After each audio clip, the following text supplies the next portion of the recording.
देखते हैं अब अपना। हमने थर्ड पॉइंट बात करी थी, क्या थर्ड पॉइंट में क्या बात करी थी कि जो each dot is a straight line except some changes. अब ये देखो, अब आप कोई भी ग्राफ ले लो, ये वाला देखो, ये तो आपका स्ट्रेट जा रहा है, ठीक है। जिंक का देखो, यहाँ पर जिंक में क्या हो रहा है, यहाँ तक आपका ग्राफ आपको क्या दिखाती, लाइन स्ट्रेट। लेकिन बेटा ये पॉइंट यहाँ पर ऐसा आया जिंक में, वेर इज जिंक, जिंक में ये पॉइंट ऐसा आ रहा है यहाँ पर, ये वाला, कि यहाँ पर अब्रप्ट इंक्रीज आपको दिखाई दे रहा है, अब्रप्ट चेंज हो रहा है ग्राफ में। अब यहाँ अगर हम टेम्परेचर नोट करें तो ये आएगा आपका 907, ठीक है। कितना आएगा, 1180 केल्विन, या आपका डिग्री सेल्सियस में 907 डिग्री सेल्सियस। तो यहाँ पर क्या हो रहा है बेटा, इसका मतलब ये यहाँ पर क्या है, बॉइलिंग पॉइंट ऑफ जिंक। यहाँ आपका जिंक क्या होगा, बॉयल हो गया, और फिर उसकी फेज चेंज हो गई, और उसका अब्रप्ट क्या दिखा आपको, इंक्रीज दिखा। क्यों, क्योंकि उसकी रैंडमनेस क्या हो गई, इंक्रीज, और रैंडमनेस इंक्रीज हुई तो उसका जो डेल जी की वैल्यू है वो क्या होगी, लेस नेगेटिव। बात समझ में आ रही है। आप दूसरे ग्राफ में देखो, आप इसमें देखो, यहाँ पर ये वाला ग्राफ है आपके लिए मैग्नीशियम का, यहाँ तक ठीक है, आपका जा रहा है स्ट्रेट जा रहा है, बट यहाँ पर इसमें चेंज हुआ, तो यहाँ पर ये क्या दिख रहा है आपको, 1363 केल्विन टेम्परेचर पे क्या आता है, मैग्नीशियम का melting, sorry boiling point. Magnesium का मेल्टिंग पॉइंट आ गया, मैग्नीशियम आपका क्या हो जाएगा, चेंज हो जाएगा, इसका फेज चेंज हो गया। यहाँ से फेज चेंज होते क्या हो जाएगा, रैंडमनेस बढ़ेगी। रैंडमनेस बढ़ते क्या होता है, मतलब रैंडमनेस मैंने बताया था क्या होती है, फेज चेंज होना क्या होता है, मैं पहले डिस्कस कर चुकी हूँ। या तो सॉलिड लिक्विड में कन्वर्ट हो रहा है, या फिर जो लिक्विड है वो गैस में। मतलब ये जितने भी पॉइंट्स आपको दिख रहे हैं यहाँ पर, या तो वो उस पर्टिकुलर मेटल का बॉइलिंग पॉइंट है या उसका मेल्टिंग पॉइंट है, ठीक है। तो मेटल मेल्ट हो रही है, सॉलिड लिक्विड में जाएगा तो क्या होगा, मेल्ट, लिक्विड गैस में जाएगा तो क्या होगा, बॉयल, ठीक है। तो या तो मेल्टिंग पॉइंट या बॉइलिंग पॉइंट। तो यहाँ पर मैग्नीशियम का पॉइंट आ गया, ये वाला पॉइंट रीच हो गया। अब इसके बाद इसकी रैंडमनेस क्या हो, बढ़ी, डेल एस बढ़ा, डेल एस बढ़ने से क्या हो, टी डेल एस की वैल्यू बढ़ी, तो डेल एच क्या था, लेस पॉजिटिव, जो टी डेल एस है वो क्या हो गया, मोर नेगेटिव। तो ओवरऑल जो डेल जी की वैल्यू क्या आएगी, वो लेस नेगेटिव में हमारे पास क्या होगी, चली जाएगी, और ऊपर की तरफ क्या चलेगी, टेम्परेचर। अब जैसे जैसे टेम्परेचर बढ़ रहा है वैसे वैसे इसकी वैल्यू क्या हो रही है, यहाँ आपकी जा रही है ये वैल्यू कितने पे, 900 पे, और ऊपर आप जाके देखते हो तो ये जा रही है आपकी 800 पे, और ऊपर अगर आप जा रहे हो तो कितने पे जा रही है, 700 पे। तो यही यहाँ पर बात आती है। जैसे हमने जिंक का एग्जांपल लिया, तो इसका 907 डिग्री सेल्सियस पे किसकी बात करते हैं, जिंक का आपका क्या आ गया, बॉइलिंग पॉइंट।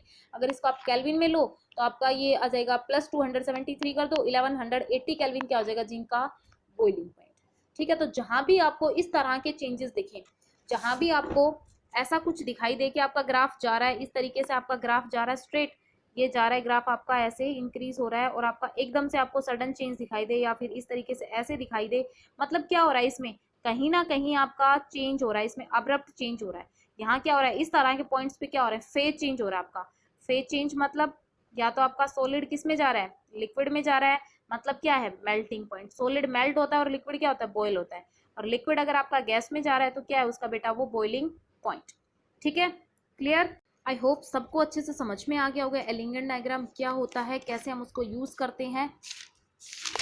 अब एक बार मैं इसका फर्स्ट रिवीजन लेते हैं, हम बिल्कुल इसका शॉर्ट में रिवीजन करवा देती हूँ। मैं सिर्फ यहाँ पर लिखूंगी नहीं, सिर्फ आपको बोल रही हूँ, सुनना ध्यान से। रिवीजन में क्या देखा था हमने, सबसे पहले स्मेल्टिंग के प्रोसेस में बेस्ट रिड्यूसिंग एजेंट को फाइंड आउट करने के लिए हम क्या करते हैं, आपका जो एलिंगम डायग्राम है उसका यूज करते हैं। यहाँ पर क्या करते हैं, मेटल ऑक्साइड है वो मेटल में कन्वर्ट होता है with the help of a reducing agent. और ये रिड्यूसिंग एजेंट कौन सा लेंगे, कैसा लेंगे, किस टेम्परेचर पे लेंगे, या किस टेम्परेचर पे कौन सा नहीं लेंगे, वो भी कौन बताता है, एलिंगम डायग्राम ही बताता हमें। किसी भी स्पॉन्टेनियस रिएक्शन के लिए डेल एच हमारा क्या होना चाहिए, पॉजिटिव। और ये कब होता है हमारा, टी डेल एस। अगर हमें डेल जी की वैल्यू नेगेटिव चाहिए तो उसके लिए टी डेल एस हमारा क्या होना चाहिए, is must be greater than del H, ठीक है। अब हमारे बात आती है कि जो डेल जी की वैल्यू को हम बार बार बोल रहे हैं कि डेल जी की हमें वैल्यू क्या चाहिए, नेगेटिव में चाहिए। तो डेल जी की वैल्यू को नेगेटिव में कौन लेके आता है, कौन लेके आता है बेटा, रिड्यूसिंग एजेंट। ये रिड्यूसिंग एजेंट क्या करता है, इस डेल जी की वैल्यू को नेगेटिव में कन्वर्ट कर देता है। और रिड्यूसिंग एजेंट कौन हो सकता है बेटा, कार्बन भी हो सकता है, कार्बन मोनोऑक्साइड भी हो सकता है, और ये कोई मेटल भी हो सकता है। अब ये मेटल कैसे होता है ये मैं ग्राफ के थ्रू आपको वापस बताने वाली हूँ, ठीक है। इसके और पॉइंट्स क्या डिस्कस किए थे हमने, जो ग्राफ होता है वो किसके बीच में होता है, del G naught versus temperature, ठीक है। Del G gives energy of oxygen in किसमें था, किलोजूल पर मोल में। टेम्परेचर आपने डिग्री सेल्सियस या केल्विन में लिया था, किसका, मेटल ऑक्साइड का। एक्चुअल में एलिंगम डायग्राम में होता क्या है, जो मेटल है वो किस में कन्वर्ट होता है, मेटल ऑक्साइड में। लेकिन हम जो पढ़ते हैं, हमें जो पढ़ना है वो क्या पढ़ना है, मेटल ऑक्साइड को किस में कन्वर्ट करना है, मेटल में। मतलब हमें क्या पढ़ना है, स्मेल्टिंग। लेकिन जो डायग्राम है उसमें स्मेल्टिंग का बिल्कुल उल्टा है, ठीक है। यहाँ जैसे ही टेम्परेचर इंक्रीज होता है डेल जी की वैल्यू लेस नेगेटिव हो जाती है, बट हम क्या करते हैं, हमारा उल्टा पढ़ते हैं कि टेम्परेचर इंक्रीज होगा तो क्या हो जाएगी, डेल जी की वैल्यू मोर नेगेटिव में हमें मिलेगी। अब यहाँ पर क्या था, एक लास्ट पॉइंट की हमारी सीधी जाती हुई जो लाइन है वो उसमें सडनली कुछ चेंजेस आ जाते हैं, मतलब सीधी जा रही है हमारी लाइन लेकिन इसमें कुछ चेंज आए तो वो उसके फेज चेंज की वजह से होता है। ठीक है, अब मैं एक क्वेश्चन करवाती हूँ, यहाँ पर एक क्वेश्चन देखो।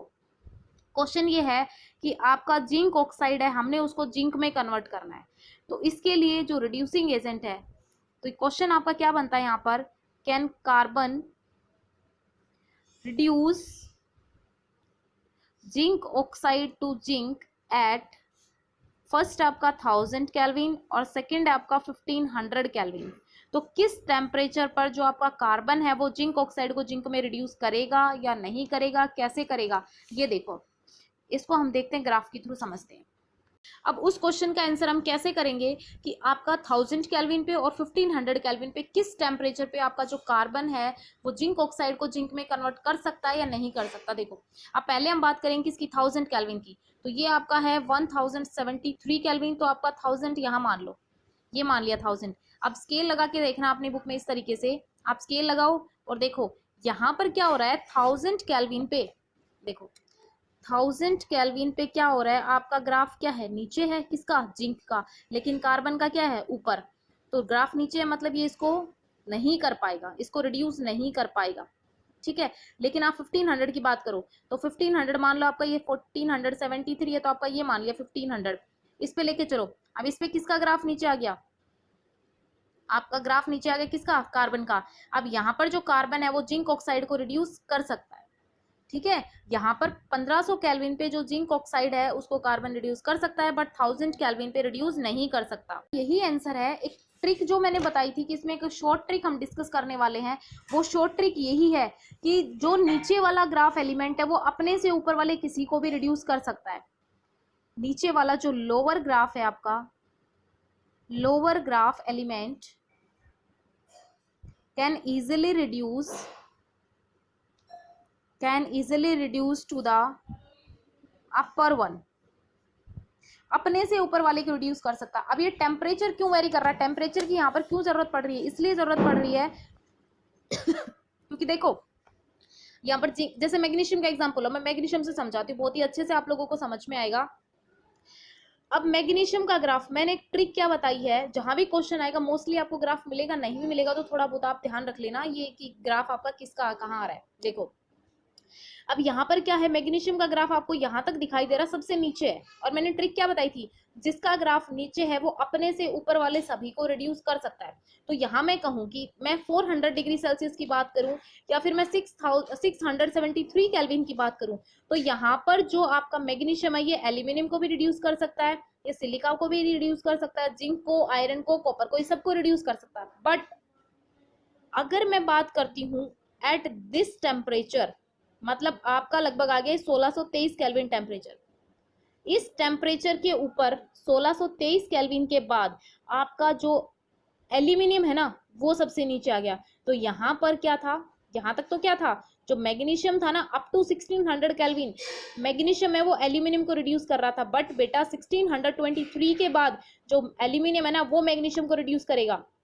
ठीक है, समझ में आ गई बात, क्योंकि टेम्परेचर का वेरिएशन बहुत इंपॉर्टेंट है। टेम्परेचर चेंज होने से जो आपका डेल एस है, जो एंट्रोपी है वो चेंज होती है, और एंट्रोपी चेंज होने से डेल जी चेंज होता है। तो सारा कंसेप्ट जो हमारा है, सारा जो कंसेप्ट है एलिंगम डायग्राम का, वो सीधा सीधा यहीं से है, आपका del G is equal to del H minus T del S, ये रिलेशनशिप है। और इस रिलेशनशिप से ही निकलेगा आपका सारा, टेम्परेचर वेरी करने से आपका एंट्रोपी चेंज होता है, एंट्रोपी चेंज होने से एंट्रोपी बढ़ेगी टेम्परेचर इंक्रीज होने से, और डेल जी की वैल्यू नेगेटिव में जाएगी और आपकी रिएक्शन क्या होगी, स्पॉन्टेनियस।